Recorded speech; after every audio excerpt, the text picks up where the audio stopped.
Erika présente Prophétie, le podcast qui explore les prédictions les plus intrigantes pour le futur.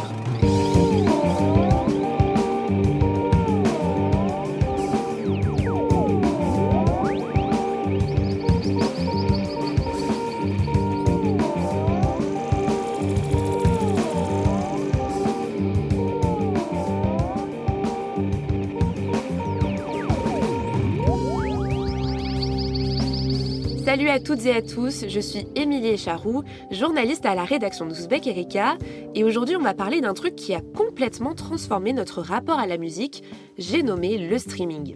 En l'espace de 20 ans, le streaming est un peu devenu le passage obligé pour écouter de la musique. On n'a plus besoin d'acheter de CD ni de recharger nos baladeurs pour les écouter. Il suffit juste d'un abonnement et d'un smartphone pour avoir accès à des dizaines de millions de morceaux. Mais derrière cette facilité quasi magique se cache en fait un modèle à bout de souffle, saturé de titres et fragilisé par l'IA. Au point où certains pans de l'industrie musicale affirment que nos modes de consommation du son pourraient basculer dans les prochaines années. C'est notamment le cas de Terence Geha qui prophétise que, je cite, « Dans le futur, on ira écouter des albums au cinéma ». Le producteur français a même créé un événement appelé Mino pour donner vie à ce nouveau mode d'écoute un peu rétro dont il a donné un aperçu dans un reportage d'Arte Trax dont Ouzbek Erika est partenaire. Alors est-ce que le streaming est vraiment en train de tout rafler ou est-ce qu'il ne serait pas plutôt en train d'atteindre un point de rupture ? Pour en parler, je reçois aujourd'hui Mathilde Simon, rédactrice en chef web d'Ouzbek Erika, qui signe un papier titré « Y a-t-il un futur pour la musique au-delà du streaming ?» Salut Mathilde. Salut Émilie. Alors Mathilde, pour aborder ce sujet, il faut déjà qu'on comprenne bien à quoi ressemble le streaming aujourd'hui. Et quand on parle de streaming, on pense automatiquement aux gros poissons comme Deezer, Apple Music et bien sûr Spotify. En 2026, c'est quoi la réalité du pouvoir de ces plateformes sur la musique ? Alors actuellement, pour te donner une idée, on estime que 752 millions de personnes dans le monde payent pour un service de streaming musical. Donc ça veut dire que pour une énorme partie du public, écouter de la musique, ça veut dire ouvrir une appli, taper un nom ou lancer une playlist. Et ça donne beaucoup de pouvoir à ces applis. En fait, les plateformes, elles se présentent comme de simples tuyaux, mais en réalité, comme les autres plateformes, elles orientent les écoutes avec leurs algorithmes, elles fixent les règles de rémunération qui sont très basses par ailleurs, et elles influencent même la façon dont les morceaux sont écrits, sont mixés, voire sont calibrés en durée. On le voit notamment avec la standardisation des formats. Les morceaux sont plus courts, ils commencent très vite pour éviter que l'auditeur ne passe à une autre chanson dans les premières secondes. Bon, ça c'est pas vraiment nouveau, la radio et les chaînes télévisées de hits ont eu le même phénomène, mais voilà, il faut quand même poser que le streaming, il ne fait pas que diffuser de la musique, il la façonne aussi. Et dans ton enquête, tu t'intéresses tout particulièrement à la plateforme suédoise Spotify, pourquoi ? Et bien tout simplement parce que c'est le leader du secteur et que par ailleurs c'est un leader qui est assez controversé. Pour te donner une idée, Spotify, c'est 290 millions d'abonnés payants et plus de 750 millions d'utilisateurs actifs dans le monde. C'est colossal. Donc c'est une entreprise qui génère des dizaines de milliards de dollars de chiffre d'affaires et qui est d'ailleurs rentable depuis 2025. Bref, c'est un acteur qui a une posture dominante sur le secteur, qui structure complètement l'univers de la musique. Ok, donc si je comprends bien, on est face à un acteur qui est à la fois caisse de résonance, juge de paix et modèle économique de référence. Et pourtant, tu dis dans ton enquête que ce système-là, il montre déjà des fissures. Qu'est-ce qui te fait dire ça ? Eh bien, le premier signe, c'est la saturation. On parle de catalogues qui dépassent les 100 millions de titres pour Spotify, 120 pour Deezer, avec des dizaines de milliers de nouveaux morceaux mis en ligne tous les jours. Donc ça, pour les auditeurs, ça crée une sensation qui est un peu paradoxale. Puisque d'une part, on accède à une musique beaucoup plus variée que ce qu'offraient les radios auparavant, on peut adapter nos écoutes à nos goûts, à nos besoins, à nos contextes, et tout ça sans pour autant investir du temps, investir des efforts et investir de l'argent dans une culture musicale. Donc évidemment, ça c'est révolutionnaire et c'est grisant pour un auditeur, mais le revers de ça, c'est qu'on ne sait plus trop par où commencer et donc on est vite tenté de laisser l'algorithme choisir pour soi. Et ça peut sembler anodin à échelle individuelle ou à échelle quotidienne, mais déjà quand on fait ça, on délègue ce qui nous touche artistiquement. Or la musique, ça façonne nos goûts, ça façonne aussi nos émotions, ça façonne nos univers et nos expériences culturelles quand on va voir des concerts. Donc on perd quand même un peu la main sur quelque chose de très intime quand on délègue ça aux algorithmes ou à des plateformes. Ensuite, le deuxième signe, c'est la frustration économique. Ces plateformes, elles affichent des marges records et des milliards versés aux ayants droit, mais une immense majorité d'artistes touchent des montants dérisoires. au point de chercher d'autres modèles avec de la vente directe, du crowdfunding, des événements, du merchandising, etc. Et côté utilisateur, comment ça se passe concrètement? Est-ce qu'on voit aussi quelque part naître des critiques envers le streaming? Alors oui, on en voit un peu, notamment parce que ce système-là, il modifie profondément notre rapport à la musique et notre manière d'écouter. En fait, ça fait des années maintenant que Spotify incite ses utilisateurs à écouter de la musique via des playlists, en valorisant ces formats-là sur la home d'accueil, en développant tout un tas de playlists plus ou moins personnalisées et des radios liées au titre. Et ça, peu à peu, ça efface l'album, qui était un peu le format de référence, de nos habitudes d'écoute. Ce qui fait qu'on écoute beaucoup plus d'artistes différents qu'avant, mais on connaît moins bien leur musique, en tout cas pas en profondeur. Et ça mène à un appauvrissement de notre rapport à la musique de manière générale, parce qu'on n'écoute plus un artiste, mais de la musique en continu, un peu passivement, avec une approche de plus en plus consumériste. En fait, les plateformes encouragent ce que certains appellent la backgroundisation de la musique, c'est-à-dire sa transformation en bruit d'ambiance optimisé plutôt qu'en expérience sensorielle à part entière. Les gens aujourd'hui écoutent avec des AirPods, avec des écouteurs filaires, avec une petite enceinte JBL, sous la douche, dans le métro, dans des contextes où la musique est mise en arrière-plan. Ouais, je comprends mieux pourquoi Terence Ngea disait dans le reportage d'Arte Tracks qu'on écouterait finalement dans le futur des albums au cinéma parce que il devient tellement rare d'écouter un album en entier qu'on va finir par avoir envie de créer des espaces sacralisés en fait pour renouer avec le travail des artistes. Mais tout à fait, et d'ailleurs ça existe déjà un petit peu et de plus en plus. En dehors des sessions Mino qu'on citait, j'ai discuté avec un programmateur qui organise des sessions d'écoute depuis plus de 10 ans dans un théâtre à Bruxelles et ça cartonne.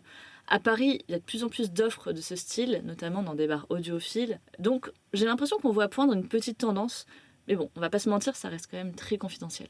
Et donc pour revenir à Spotify et à sa tendance active à pousser un rapport plus consumériste à la musique, je crois qu'il y a aussi des critiques qui sont faites sur son rapport à l'IA générative qui semble pousser cette logique encore plus loin. Concrètement, qu'est-ce que les enquêtes récentes ont révélé sur la manière dont Spotify intègre, voire laisse proliférer la musique générée par IA?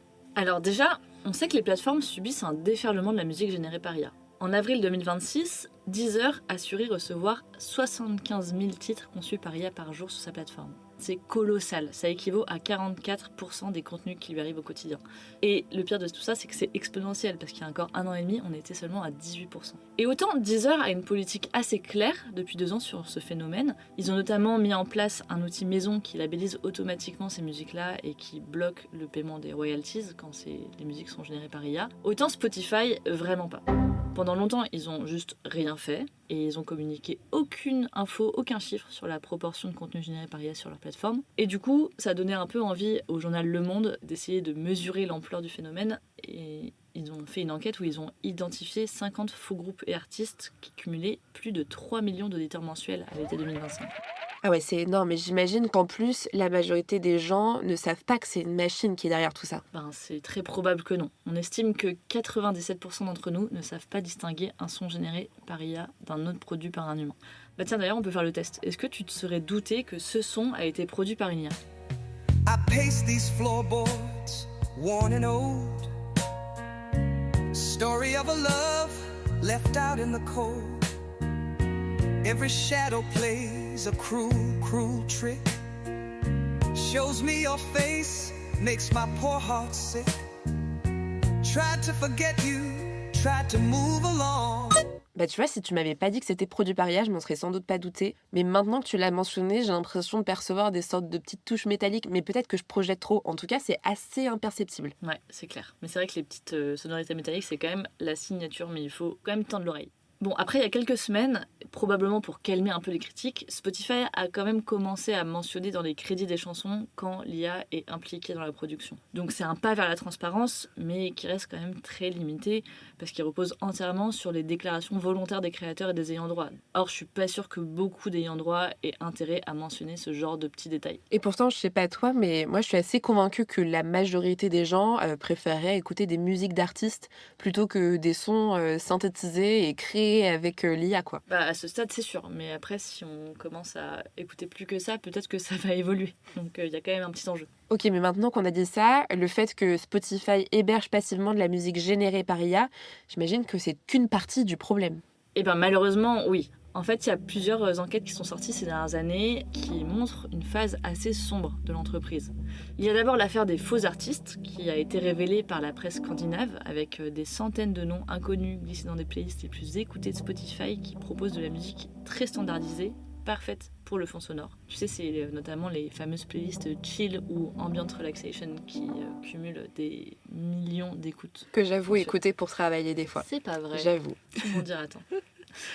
Et du coup, tu es concernée par cette situation que la journaliste américaine Liz Pelly a creusée. Et en enquêtant, elle a découvert l'existence d'un programme interne à Spotify qui s'appelle Perfect Fit Content, soit des contenus parfaitement adaptés aux besoins de ses playlists, que la plateforme fait produire à très bas coût pour remplacer une partie des tracks qui, elles, sont créées par des artistes.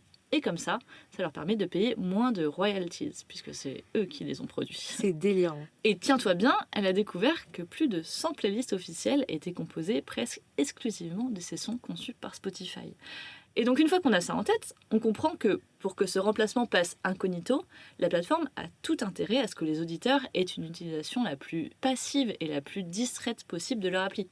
En fait, on assiste clairement à une dynamique volontaire d'enshittification, c'est-à-dire de dégradation progressive d'un service numérique destiné à réduire les coûts de service. Ok, donc à ce stade, c'est carrément une stratégie interne, quoi. Est-ce que tu dirais que c'est le début de l'effondrement du modèle du streaming, ou est-ce qu'au contraire, c'est plutôt sa consolidation économique au détriment de la musique comme art ? Sur le plan purement économique, l'intégration de l'IA peut participer à renforcer le modèle, parce qu'il le rend plus rentable que jamais. Si tu remplaces une partie des morceaux d'ambiance par des titres générés à bas coût, tu réduis ce que tu dois verser aux ayants droit tout en continuant à facturer des abonnements et à vendre de la publicité. Donc du point de vue de Spotify, c'est clairement une optimisation. Mais du point de vue de la musique comme culture, parce que c'est quand même de ça qu'on parle à la base, on bascule lentement mais sûrement vers une plateforme pensée comme une mood machine, comme le dit Liz Pelly, c'est-à-dire une usine à ambiance plutôt que comme un espace de découverte et de rencontre avec des artistes. Mais ça, est-ce que c'est pas un pari un peu risqué pour Spotify ?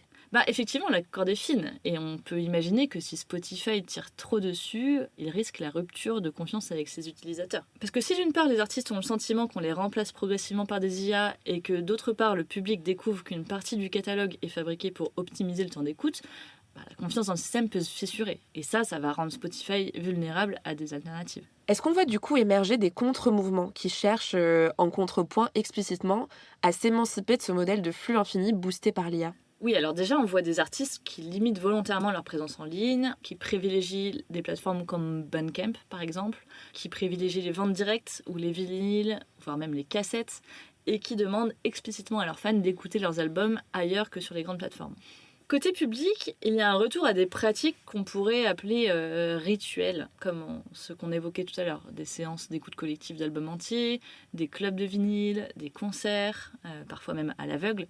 Et puis, il y a aussi tout un champ de formats éditorialisés, des newsletters de recommandations, des radios indépendantes, des podcasts qui prennent le temps de raconter comment un morceau a été fait plutôt que de l'enchaîner anonymement sur une playlist. Et puis, il y a aussi des plateformes qui prennent ce chemin, comme Qobuz par exemple, qui essaie d'avoir une approche plus axée sur l'éditorial que sur les algorithmes, en intégrant notamment une partie média à leur travail, avec des interviews et des recommandations. Et en fait, je pense que ce qu'il faut retenir de ces usages, c'est que tout ça, ça réintègre de l'effort dans l'écoute musicale.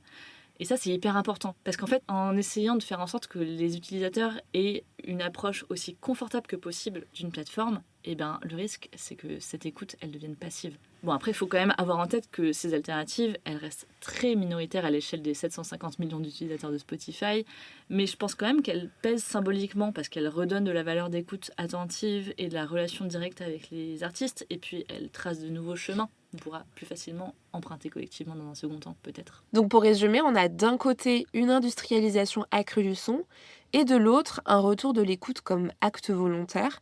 Si on essaye de se projeter un petit peu, à quoi pourrait ressembler le paysage musical dans 10-15 ans ? Bon, pour être honnête, vu sa trajectoire exponentielle, je pense qu'on est loin de voir s'effondrer le streaming de masse. Les chiffres de Spotify, ils sont clairs, ils montrent une consolidation avec 10% d'abonnés en plus fin 2025 et des marges records, malgré les scandales. Donc on est loin de l'affaiblissement. Donc clairement, je pense que le streaming ne va pas s'effondrer, mais en revanche, il va devenir de plus en plus industriel et de plus en plus assisté par IA, et ça va quand même donner le besoin aux utilisateurs d'aller voir ce qui se passe ailleurs, en parallèle. Mais ce sera une forme de compensation. Donc en somme, ce qui peut s'effondrer, c'est plus la prétention de Spotify à être l'horizon unique en matière d'écoute musicale. Merci beaucoup Mathilde pour ce tour d'horizon sur le futur de l'écoute musicale. Et avant de conclure, on passe à notre rubrique culturelle. Est-ce que tu aurais une recommandation pour nos auditrices et nos auditeurs, histoire de creuser un peu plus le sujet ? Alors oui, pour compléter cette réflexion, je recommande le documentaire fiction The Playlist, qui s'intéresse au début de Spotify. Je trouve que ça aide à replonger dans le contexte économique et culturel dans lequel Spotify a été fondé d'une part, et surtout à mieux cerner son patron, Daniel Ek. Ça aide à comprendre que Spotify, c'est avant tout une big tech qui fonctionne selon les mêmes logiques ultra-capitalistiques que Facebook, que Amazon et tutti quanti, alors qu'elle est encore largement perçue, j'ai l'impression, comme une start-up cool et dépolitisée, alors que c'est vraiment pas du tout le cas. Merci beaucoup Mathilde pour cette reco et merci à vous chères auditrices et auditeurs de nous avoir écoutés. On espère que cet épisode de Prophétie vous aura plu. Si c'est le cas, n'hésitez pas à nous le dire en commentaire sur vos plateformes d'écoute préférées, Qobuz par exemple, et à nous mettre des étoiles et à le partager autour de vous. On vous dit à bientôt dans un nouvel épisode de Prophétie.